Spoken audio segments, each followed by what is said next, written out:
హోలీ మన రంగురంగుల పండగ. సెలబ్రేషన్స్ కి ప్లాన్ చేయాలి. ఇక హోలీ అనగానే మనకు గుర్తొచ్చేది రంగురంగుల ఆటలు, స్నేహం, సంతోషం. కానీ మన ఆనందంతో పాటు మన ఆరోగ్యాన్ని కూడా మర్చిపోకుండా జాగ్రత్తగా కాపాడుకోవాలి. చాలా మంది హోలీకి బ్రైట్ కలర్స్ కోసం కెమికల్ కలర్స్ వాడటం చూస్తుంటాం.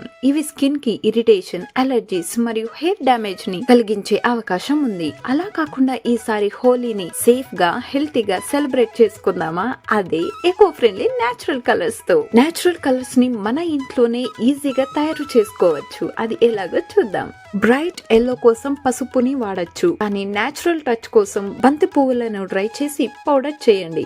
వైబ్రెంట్ రెడ్ కి బీట్రూట్ పౌడర్ వాడచ్చు, లేకపోతే రోజ్ పెటల్స్ ని డ్రై చేసి మిక్సీలో గ్రైండ్ చేసుకోండి. ఫ్రెష్ గ్రీన్ కోసం పాలకూర అంటే స్పినాచ్ ఆర్ వేపాకు పౌడర్ వాడచ్చు. డీప్ బ్లూ షేడ్ కి నీలమందారం ఫ్లవర్స్ ని బాయిల్ చేసి ఆ వాటర్ ని డ్రై చేసి ఫైన్ పౌడర్ చేసుకోండి. పర్పుల్ షేడ్ కోసం బీట్రూట్ జ్యూస్ లో నీలమందారం మిక్స్ చేసి బాయిల్ చేసుకోండి. బ్లాక్ షేడ్ కోసం ఉసిరికాయ అంటే Amla powder are activated charcoal ని వాడండి. ఇవి చాలా సేఫ్, స్కిన్ ఫ్రెండ్లీ మరియు ఎన్విరాన్మెంట్ ఫ్రెండ్లీ కలర్స్. హోలీకి ముందు కోకోనట్ ఆయిల్ అప్లై చేసుకుంటే కలర్స్ ఈజీగా రిమూవ్ అవుతాయి. అలాగే మన స్కిన్ కి ఎటువంటి డ్యామేజ్ కూడా ఉండదు. ఈసారి కెమికల్ కలర్స్ వాడకుండా మన హోలీకి ప్రకృతితో స్నేహం చేద్దాం. నేచురల్ కలర్స్ తో హోలీ సెలబ్రేట్ చేయండి, సేఫ్ గా ఎంజాయ్ చేయండి.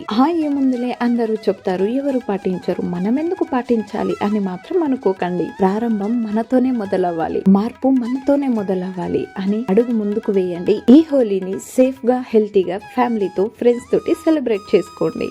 హోలీ అనేది మనకు చాలా పవిత్రమైన పండుగ. ఆ పవిత్రమైన పండుగ రోజు గుడ్లతో హోలీ చేసుకోవడం, కెమికల్ కలర్స్ తోటి హోలీ చేసుకోవడం ఆపండి. వీటన్నిటిని ప్రిపేర్ చేసుకుని మాకు టైం లేదు, అంత ఓపిక లేదు అనుకుంటే ఆ ప్రకృతి అందించిన ఈ గంగాజలంతోనే హెల్తీగా హోలీని సెలబ్రేట్ చేసుకోండి. Safe colours, happy moments. రంగుల హోలీకి అందరికీ శుభాకాంక్షలు. ఈ వీడియో నచ్చితే మళ్ళీ ఇలాంటి ఇంట్రెస్టింగ్ విషయాల కోసం లైక్, షేర్, సబ్స్క్రైబ్ చేయడం మర్చిపోకండి. నా వీడియోలు వెంటనే మీ మొబైల్లోకి రావాలంటే బెల్ ఐకాన్ని గట్టిగా ప్రెస్ చేయండి.